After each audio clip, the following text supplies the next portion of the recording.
The Northwest Regional, well, the climate hubs were established just a year ago, so we're really the young baby on the block by Secretary Vilsack, in recognition that although there's been a lot of research done on climate change, and a lot of it has been done from the point of view of the federal government, it has been done to help federal land managers do a better job of managing the public trust, but that there has been not as much information conveyed to farmers, ranchers, private forest owners, people on working landscapes that are trying to access this information.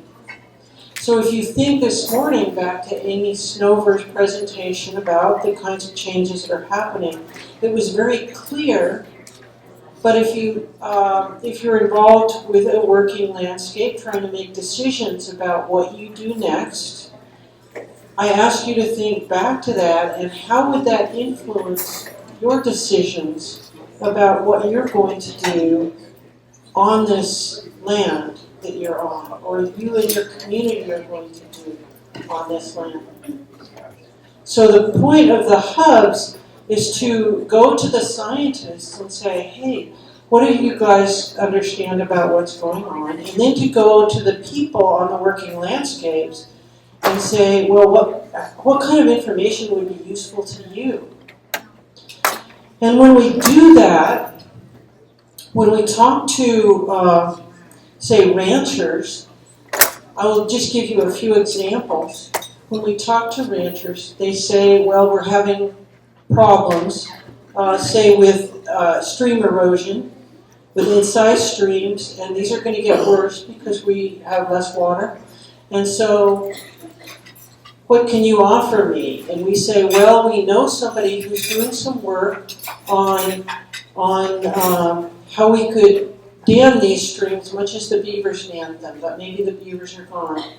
And so maybe we can put little rock dams and change the hydrology of the streams. And so now we have developed perhaps a project that we can do. We're talking to the Climate Science Center, we're talking to the Great Basin LCC. We are putting together a project that we think will help bring some very useful information to those ranchers that are looking at this problem. We talk to foresters. They want to know, well, if we're going to restore a forested area that's been damaged by severe fire or by other activities, what do we do? What do we plant? And so they don't want to be deluged by all this climate change information. They just want to know, hey, you know, where do I get the best seed to reforest, the best seedlings to reforest this area? Or if it's in the Great Basin, what do we do for winter fat or for sagebrush? And so the idea of the Climate Hub is to increase the communication of this very practical, useful, usable information to the people who can use it. So we need to go to the people and ask them what kind of information is useful to you and how would you like to have it? Do you want to have it on the computer? Do you want workshops? How would you like to have it? And there are many extension sorts of federal supported agencies out there, and we can work with the people that are doing that work that understand their communities and ask them, well, what kinds of information are useful? And then we can go back to the scientists and say, hey, you know, they don't want all this climate change information. What the farmers really want is to learn about growing degree days. And they want to know about the growing degree days on their farm. Well, we can't tell them what will happen next season or next year, but maybe we can go back to the researchers and say, well, give us the best you have. Tell us what the risk is out there for drought.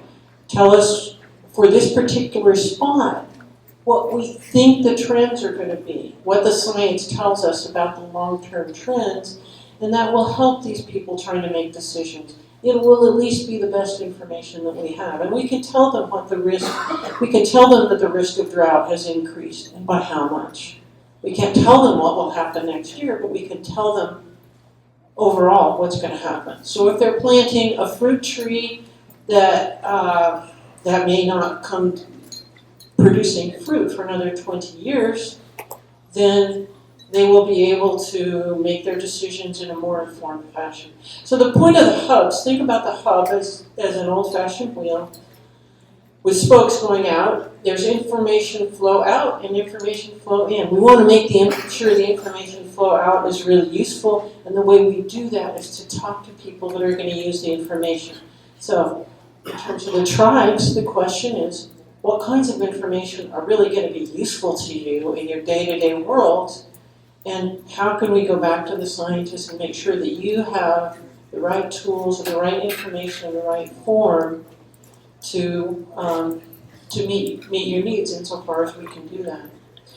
So I said that there are 7 regional hubs. We are the Northwest Regional Climate Hub. We cover Oregon, Washington, Idaho, and to a small extent Alaska, although we don't have much capacity yet there.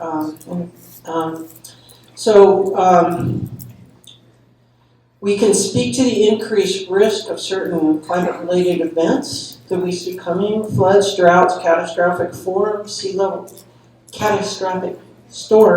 sea level rise, wildfire, plant animal disease, human health, and invasive organisms.